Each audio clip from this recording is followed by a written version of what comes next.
Welcome to PHP Podcast. I'm Mike. And this is Orlando. And it is the new year. Yeah. Episode 326 in 2023. We made it. I mean, it's one of those things where 2020 was a roller coaster, right? And then there was 2021. A fun roller coaster. And then there was 2022. And man, the way reselling has like adapted and changed and just it's been a crazy ride for sure. But we made it into 2023. And so today we're going to be talking about, you know, what's resale in 2023 going to be like? What are we going to have to do in order to make sure that we are having a profitable year, that we are adapting, that we're willing to see success and to make our reselling business as profitable as possible. So a year ago, when we did our New Year's episode, we had discussed the idea of this is going to be the year that's going to really try resellers. Make or break. And I don't think we're done with that yet. I don't think people have been shaken out yet. Right? Kind of like the markets haven't been shaken out yet. Right? Tesla's like now almost at $100. Right? Everybody's wondering where's Bitcoin, where's, crypto going to go. I think it's the same thing with reselling. And I could be wrong. Do you think I'm wrong? No, I mean, I think part of it too is like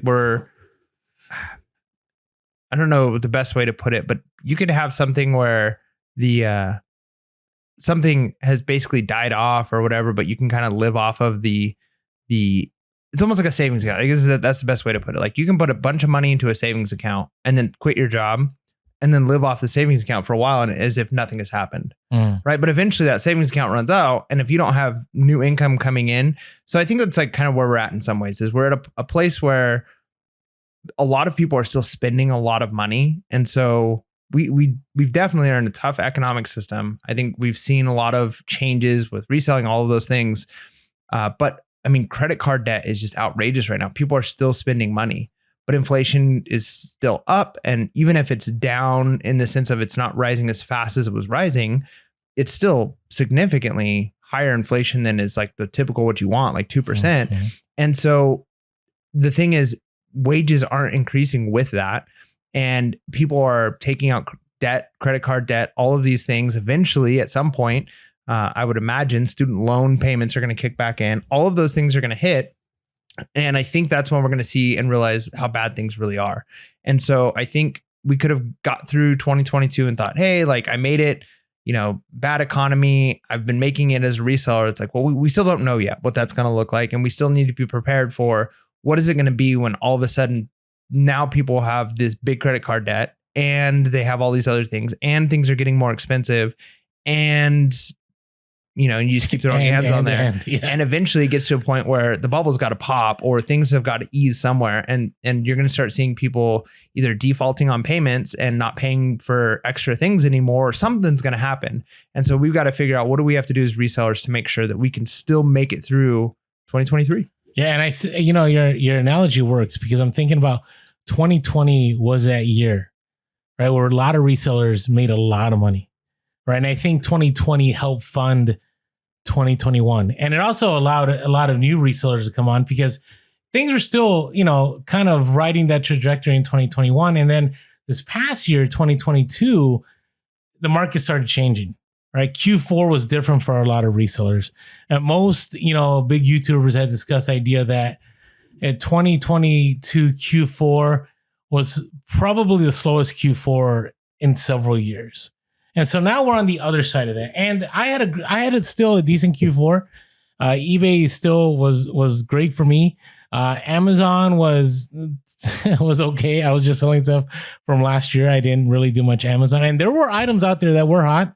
I didn't chase it because I'm right now. I don't want to borrow money. Like with interest rates going up, I had one credit card go from 15.99 APR to now it's at almost 21%. Right, and then that starts adding up. You start making those payments, and you're like, all right, I want to be done with this credit card. So I do think this is going to be the year of we have to do what it takes. So we broke this down into three things. The idea of we need to tighten up, we need to learn more, and we need to establish different kinds of goals. Right? It's not the same old, I think, especially in 2023. So the first one is I think watching your bottom line more closely is more important than ever. I used to be very big on, I don't care. I'll buy these boxes here. I'll drop, whatever amount for these goods because I know they'll sell. Like in 2020, even before that, like I've mentioned this before, if the comps were good, sell through rate didn't even matter. Things would still sell. But now things are changing, right? So you want to keep your cost of goods really low because comps might have been good the last 3 months, but that can quickly change, right? You might have a lot more people as a result of loss of jobs and layoffs going into reselling. So certain markets might get saturated. You have the rise of whatnot. And I think that has really shaken the reselling market. It's really brought goods, the cost that you could sell things for, way down. Honestly, I do. And luckily, certain niches have not been touched, but I think a lot of them have. And then you also have, you have a lot of individuals just having just inventory that they've had over the last year that didn't sell like they thought it would. And so they're just trying to move that stuff. So all that is bringing a shift in prices, which causes you to say, I need to find stuff for cheaper. Not only that, but supplies. Right. I myself, I've shared this before. I have now, I would say probably 70% of my shipping supplies are free. So either they're free from USPS because I ship priority, or they're free from some locations that I know have the boxes I need. And I just once a week go over there and I pick them up. Because that helps my bottom line. That saves me a few $100s every month in shipping supplies. Right. And it's on my route home. It doesn't, it may cost me a little bit of time, but it's worth it. Now, your time is going to be very important too, right? Because if the value of the dollar has gone down, right, and things are more expensive, every moment that you spend is going to cost you. You have anything here you want to add on this stuff? No, I mean, I think that's good. You got to be wise and cut where you can. There's two different ways you can kind of balance your budget in a way, or in a sense. Maybe balance isn't the right word there, but to make sure you've got more money. It's either to increase the amount of money coming in or reduce the amount of money you're spending. And so those are the two factors that you can control. And so if you can control the amount of money that you're expending on things, you're going to end up being in a better place. You're going to be more profitable. And then one of the beautiful things about a new year is a new year kind of gives you a fresh start. And in just a few short weeks, we're going to be starting to talk about and hearing questions about taxes and tax time. Now, for some of you out there who maybe you're kind of just a hobbyist reseller, you're kind of worried because, the new IRS stuff. Luckily for you, and for many people, I think just in general with different types of service jobs, I got delayed. Dude. Yeah, they're delaying the if you made more than $600. I mean, especially, it's going to be really confusing with Venmo. We were just talking about sometimes people accidentally use the wrong Venmo. We've had people reimburse us and they use the wrong one, and then you got to worry about all of that. But here's the thing: you got lucky, it got delayed. It's kind of like the student loan payments. If you've got your student loans in deferment right now and it's like free deferment, that's great. You've got more money monthly that you can spend, but at some point you've got to anticipate that that's going to end. And you can't be spending money as if that's not going to end. And you can't be running your bookkeeping as if, the IRS is always going to delay that and you can stay under a $20,000 threshold and still be figuring things out as a hobbyist. And a new year kind of gives you a new chance. And one of the things that's beneficial about having a business is there are a lot of write-offs. There's a lot of things you can do if you're doing your bookkeeping well.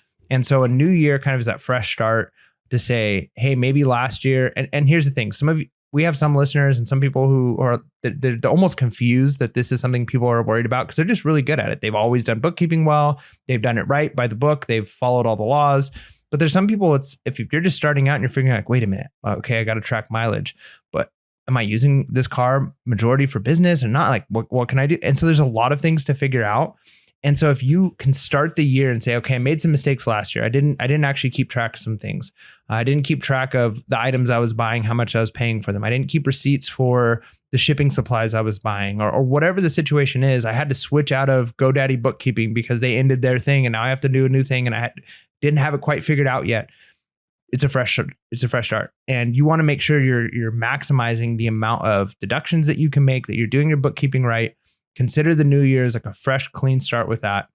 and start right away, because you cannot delay. You only make it harder for yourself. If you wait until the end of the year to start putting this stuff together, the beginning of the next year when tax time is done, you're going to put the time in one way or the other. So it's in a lot of ways better to spend 15 minutes a week kind of getting all this stuff figured out than to spend hours and hours and hours looking and hoping. And did I get this? Did I get all the stuff? I miss that? Or so get it all taken care of now. Use this fresh start. And we're really big on, hey, pay your taxes, right? Give to Caesar what's due to him. However, you don't want to give more than you have to. And my thought is, and I also always say this, if people, will say like, well, it's not fair to take the deductions, take every legal deduction you can possibly take. It's American. Yeah. And if at the end of the day, you say, you know what, I ended up only having to pay $8,000 in taxes after I took all my deductions instead of the $20,000 they originally would have if I didn't take deductions.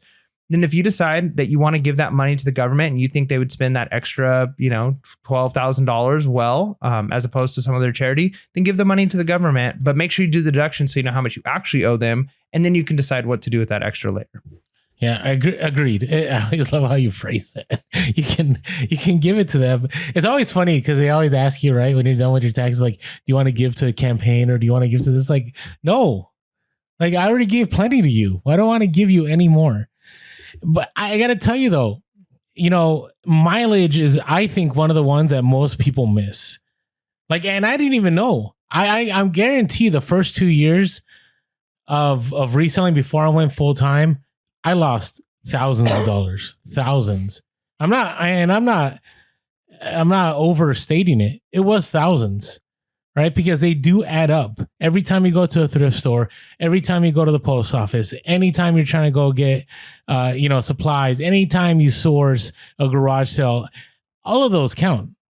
Every single one of those count your mileage. So don't miss out on that. Get an app. I use MileIQ. There's people that use Everlance. There's maybe there's other ones out there that people use that. Okay. Make sure that, you're putting your cost of goods. If you're buying, cost of goods means the stuff you're selling, but I was going to talk about supplies. If you're buying tape, if you're buying a table, right, that you're going to use to, move your inventory or to take pictures on, if you buy light boxes, if you're buying whatever it is, if you're buying even the Scotty peeler, right, to remove tags from new items, all those. Okay, all those are items that you're using for your business. Okay, if you have, and this is not tax advice, but if there are areas of your home that are used strictly for business, that's also deductible, right? A lot of people don't think about that, but if you got, I know a lot of resellers have that one bedroom that is just their eBay room. That square footage is important.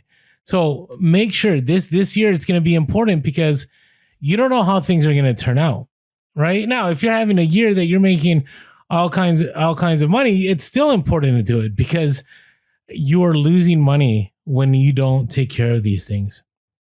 Now, this next one, I'm just preaching to myself. I know Mike takes care of every death pile, but I think, it's funny. Haha, we have death piles, but now I'm kind of like, I don't know how funny it is anymore for me because it's gotten obnoxious.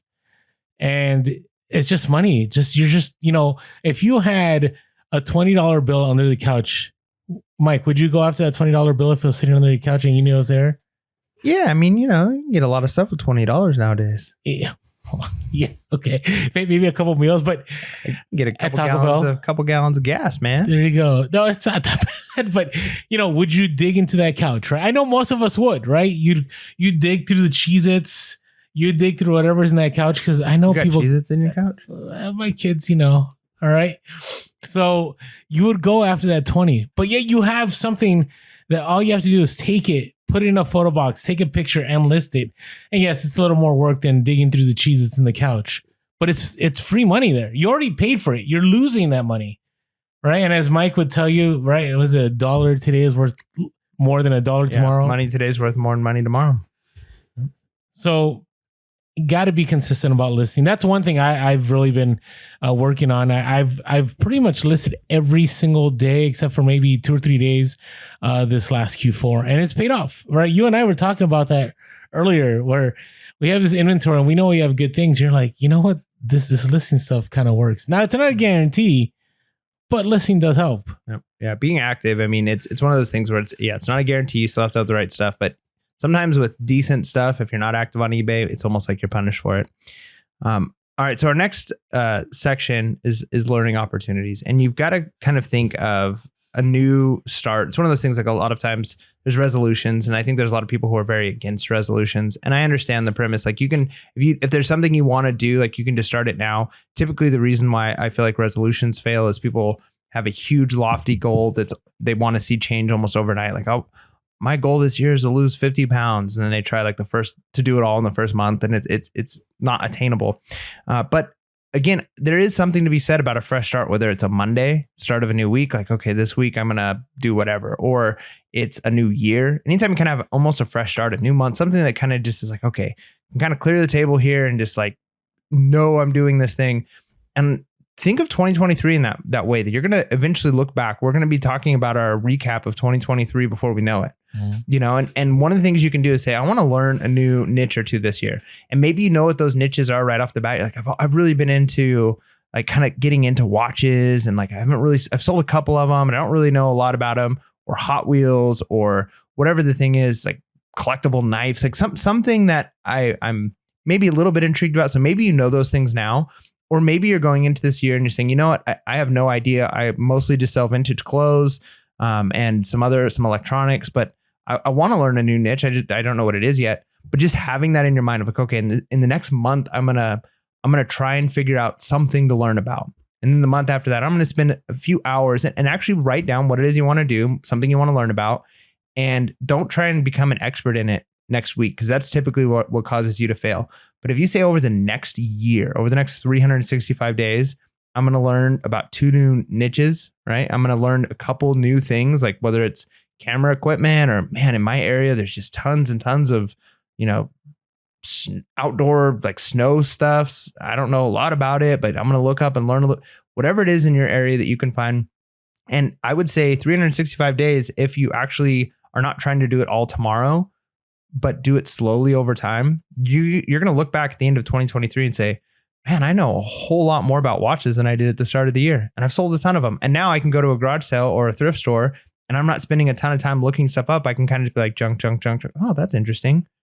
Because you've done a little bit of research in it. So don't overwhelm yourself. Don't try and become an expert in every single field. Don't see, hey, other resellers are doing this and I have to be just like them. Just think of something you're interested in and spend a little bit of time, a few minutes every week, an hour every month, just researching, watching some YouTube videos, and you're going to look back at 2023 and say, man, I've learned a lot about this and been profitable in it. Yeah. And this is going to be the year. There's going to be plenty of buying opportunities. I'm interested in selling Rolexes. I don't think I'll ever do it just because the learning curve is so steep, right? But there are some of you that I think you have the time. And right now, the Rolex market it's slipping. Okay. The vintage clothing market is slipping, right? There's so many markets right now that are just downward trajectory. And what does that mean? Well, that means buying opportunities, but that also means that you can now go and buy something and you can learn that field, right? You can get a good amount of a certain item and go, okay, now that I bought this, I'm going to try to resell it, but I'm going to also buy this to learn about it, right? I'm not telling you to go out there and buy, an $8,000 Submariner Rolex watch. Okay. All right. But, I know I've been thinking about it, but listen, there's going to be so many buying opportunities, which also means there's going to be learning opportunities. Now, the other thing here, and this, I kind of wrote this in there, is I personally myself, I want to pick up some replenishables, right? These are items that always sell, that you can go to the same place and always get them, and they're just there, right? And this could be a food item. This could be a clothing item. There's, it could be health and beauty, whatever you're comfortable with. But I think, people are going to be looking for deals in 2023. They're always looking for deals, but especially in 2023, which means that there's going to be opportunity there for you to fulfill those needs in a way that you can constantly replenish those items. And it's not going to be huge profit, but at least it'll be consistent profit. And that's what you're looking for in 2023 is consistent profit in a market that we're about to go into. That's good.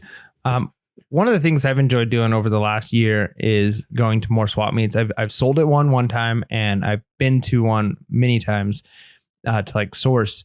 I think swap meets and flea markets, those types of things, I think are going to be potentially more profitable as we move into 2023 as an opportunity for sourcing, because like we mentioned, there's going to be, I think, a lot of buying opportunities of people, especially if the economy gets rough.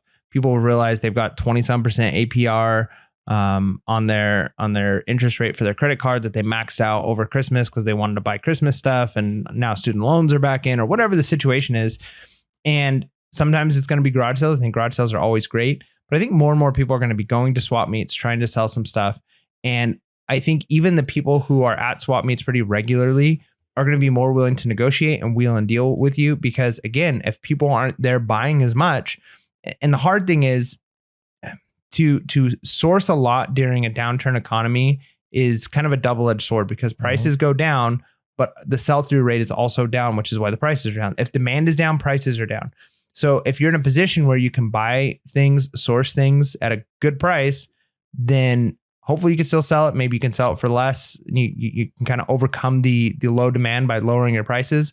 Or you can put yourself in a position where you're able to source a lot of things, not necessarily just have a death pile, but get stuff listed. And then as the economy comes back up, which is going to eventually happen, you will be selling those things. So if you're able to buy tons of, let's say, Department 56 items at a really low price because people are trying to offload and they're trying to cover their credit card debt, and it takes 4 years before that market kicks back in, well, hey, if you were able to get it at pennies on the dollar, no big deal storing it, holding it if you've got the space.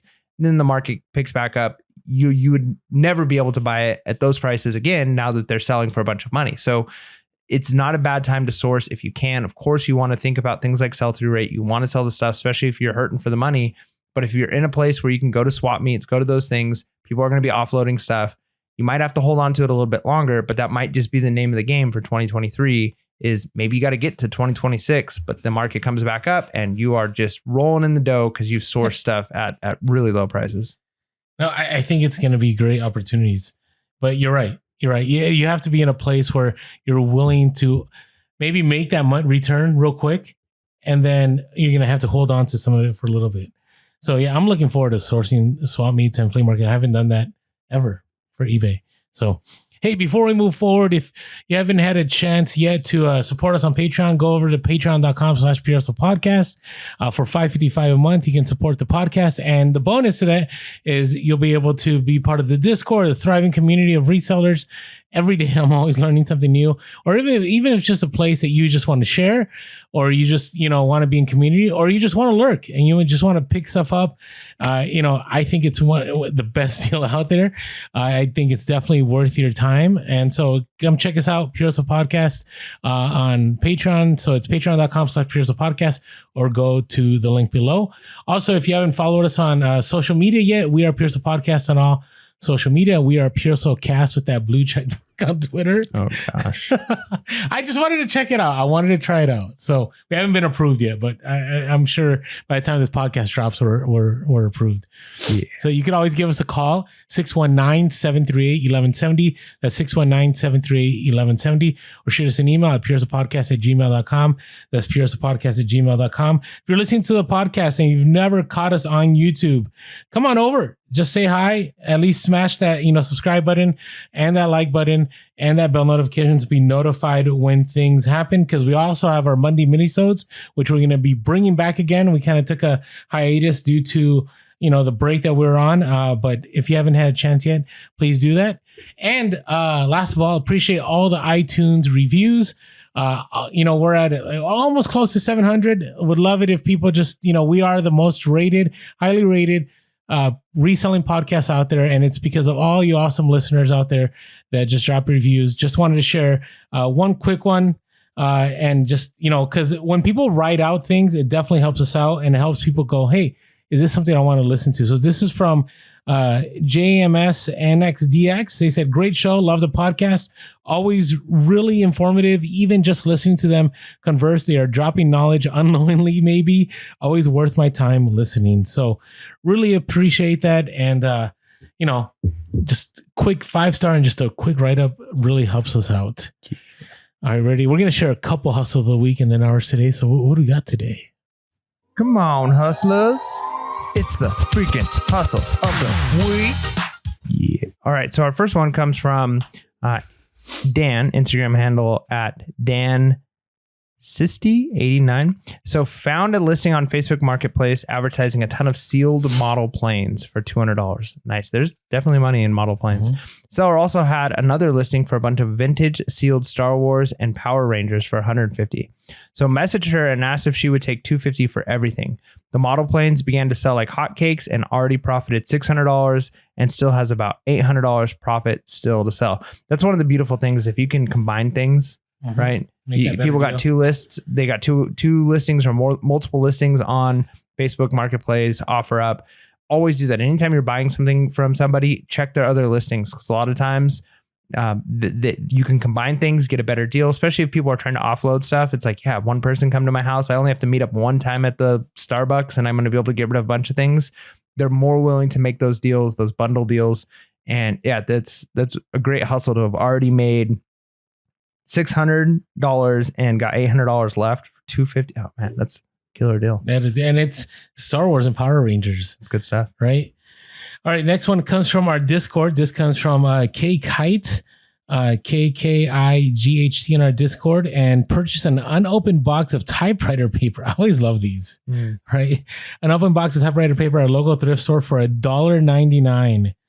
Listed on eBay and sold 1 week later. Sold the sealed box of Southworth vintage typewriter paper, 500 pieces for $135.99 plus ship. That's crazy. You know why I think that might have happened? I mean, I could be totally off here. Okay. But have you seen, I haven't I don't watch shows and TV. I've got other things to do. But I think that Wednesday show on Netflix is really big right now. The Addams Family. And from things I've seen, like, I think she types on a typewriter a ton. Like, that's part of like her deal. She's like writing a story and typing on so I think just like when I mentioned like chess being big because of the Queen's Gambit, when people see things, and especially because that show is aimed, I think, towards young adults and high school age kids. And so when you got a bunch of kids watching, like, how cool it is to be typing on a typewriter, and it's like kind of edgy, and we would have looked at it as like, oh, thank goodness I don't have to use a typewriter anymore. Typewriter. I watched the old Al Pacino movie Serpico, where he's this undercover cop like in the 70s, and I'm seeing this dude type his report, and I'm like, those were miserable days. But going on what you're saying, following trends is important. I missed it. I sold a vintage Mad magazine from the 90s that was sealed, that had the Addams Family on it, and it just sold. And when it sold, I was like, I should have listed that higher, but it's okay. It's going to a happy home now. Good. So there you go. Nice work there, Kika. I got to tell you, I'm always looking now at the paper. I'm waiting for the day I find that $100 plus stack of paper. Yeah. So turning paper into paper, man. There you go. Stacks on stacks. Almost the same value, but it works. Yeah. All right. Anyways, what's your hustle of the week? So I don't want to go too long on this because I talked a little bit about it a couple of episodes ago. But if you haven't listened, a couple episodes ago, I talked about, I think it was as a random story, the long Kickstarter saga. If you remember, right? Of those miniatures. That was a long story. And so what made it, why it's my hustle of the week is over 2 years and thinking I lost and wasn't going to be able to make money on this Kickstarter that I had backed. It was kind of a gamble I took. And finally, after several years and just thinking for sure this was a bust and there was lawsuits and all kinds of things, not only did I pay for shipping, which is why it was like a random kind of awesome story then, but hustle of the week, I got the notification today that it has shipped. I've got the FedEx tracking number. Continues. And I think by the date we're recording this a little bit early, the date this records, I will have opened up those. One of the boxes is mine and the rest I'm going to sell.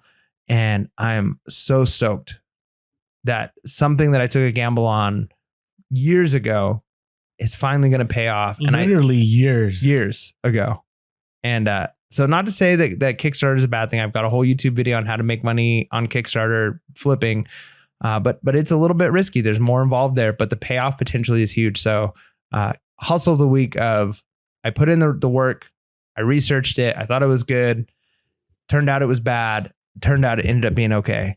and I think I'm still going to profit quite a bit. And the thing too is, to me, it was sunk cost. It was like, that money's gone, it's lost. I'm never going to be able to recover that money. And now not only am I going to recover it, but I'm going to make a killing on it. So hustle of the week. There you go. There you go. So mine, I posted on Insta, so you can check it out on our Instagram, probably a week back, but I didn't give the backstory. You know, in San Diego, Tony Gwynn like is one and the same. Like, when you think San Diego, you should think Tony Gwynn. Everybody respects Tony Gwynn. Tony Gwynn passed away a few years ago, but you know, he's probably the ultimate San Diego Padre. And anything that has Tony Gwynn, I'll pretty much pick up. And this is also going to tie into our "It's my G.I. Joe" story. If you've been a faithful listener, where I missed out on a $600 G.I. Joe Terror Drome, which still haunts me. But, you know, the other part of the story was I got to go upstairs while that guy was paying for that. And I went to a room full of Padre stuff. And I'm still listing it. And one of the things that was in there was a vintage new era pinstripe Tony Gwynn hat. And I picked it up. So I paid probably 25 cents for this hat because I bought so much stuff. Paid 140 for all the Padre stuff. And I probably picked up, I don't know, maybe 1,000 pieces when it's all said and done. I had ticket stubs, I had hats, I had shirts, I had bobbleheads, I had all kinds of stuff. And so this hat, I saw the comps, and I'm always hesitant with comps. You ever feel like, even though you've been reselling for a while, you look at comps at something, you're still like, no, there's no way people pay that much for that, right? And you kind of, you second guess and go, should I really list it high? And sure enough, I listed it high. I think I listed it for about $150. It was again, vintage new era pinstripe Tony Gwynn hat. And it went on sale for 30% off. And it sold for $105 free ship. So the fact, you can't be yawning during that story, man. I'm sorry, it's been a long day. It's late. Yeah. I know. We never recorded this late before. Well, in a while. It's been a while. We've had 5 a.m. recordings. Remember those? Yeah. We've also had ones where we've gone close to midnight. So that is true. Those are good. I remember those days. We used to record like 3 episodes. Brutal. It's already an hour past your bedtime right now. Yep. So okay, I'm a night owl. So, anyways, listen. You may lose out on one opportunity reselling, but there's always another opportunity around the corner. And I'm pretty sure I have 5x whatever this guy picked up at that estate sale with all the Padres gear that I sold. At least I tell myself that to feel better. Yeah. I mean, you can't cry over spilt milk, right? You lost that G.I. Joe, but you profited, and it is what it is. Don't lose sleep over the G.I. Joe. There you go. All right. So going into the new year, we're going to have some new goals, and for everybody's, it's going to be different. I will probably talk in the next few episodes about like what my word of the year is going to be and kind of how I'm going to try and incorporate that into reselling.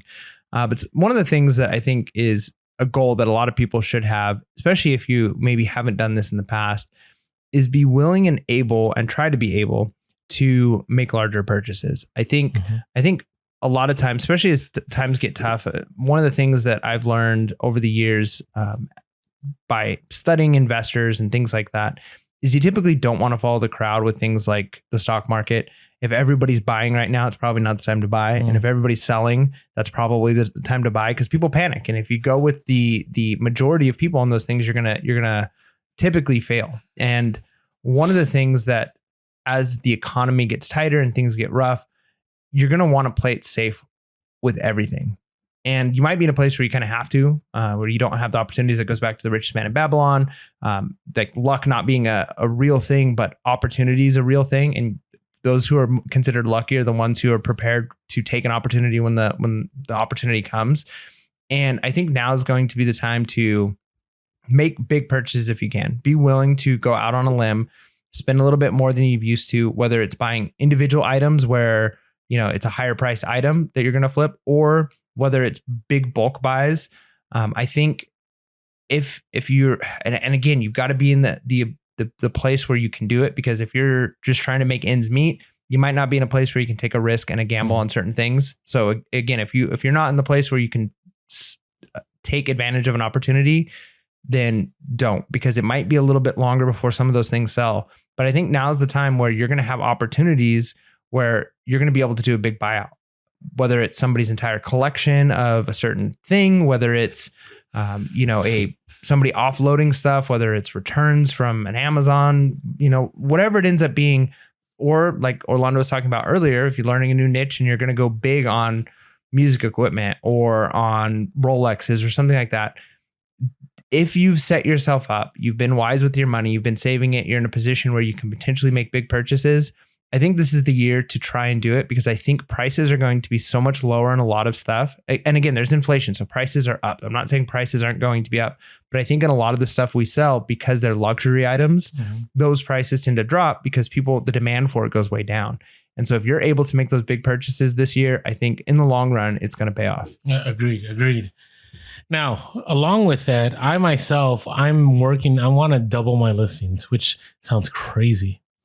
But this time last year, I told myself, I'm like, hey, I want to grow. And so I had about lower 2000s to now I'm at about 3,500 listings. Now, a couple of things there. Just because you have a lot of listings does not mean you're going to have a lot of sales, right? That used to probably be the trend. If you listen to like our first few episodes, I talk about the pipeline. I think having a lot of inventory is important to having daily sales. I do. But at the same time, I don't want to double my inventory for the sake of just doubling my inventory. Like, I don't want to pick up a bunch of junk that's not going to sell. So I'm going to be a lot more careful about my sell-through rate.